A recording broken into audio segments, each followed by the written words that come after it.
ஒரு அரசன் தன் 4 முக்கிய அமைச்சர்களை கூப்பிட்டு அவர்களில் ஒருவரை முதல் அமைச்சராக நியமிக்கவிருப்பதாகவும் அதற்கு அவர் வைக்கும் தேர்வில் தேர வேண்டும் என்று கூறினார். தேர்வு இதுதான். கணித முறையில் அமைக்கப்பட்ட ஒரு பூட்டை யார் விரைவில் திறக்கிறார்களோ அவரே வெற்றியாளர். 3 அமைச்சர்கள் அன்று இரவு முழுவதும் கணிதம் பற்றிய பல புத்தகங்களை படித்துக் கொண்டிருந்தனர். ஒருவர் மட்டும் நிம்மதியாக தூங்கிவிட்டார்.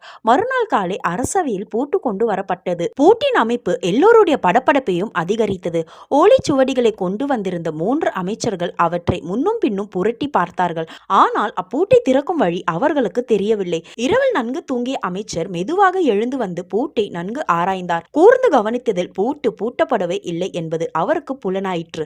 சாவியே இல்லாமல், எந்த கணித சூஸ்திரமும் இல்லாமல் பூட்டை எளிதாக அவர் திறக்க மன்னர் அவரையே முதல் அமைச்சராக்கினார். பிரச்சனையை தீர்க்க வேண்டுமானால் முதலில் பிரச்சனை என்னவென்பதை நன்கு புரிந்து கொள்ள வேண்டும். பிரச்சனையை புரிந்து கொள்ள மனம் சமநிலையில் இருக்க வேண்டும்.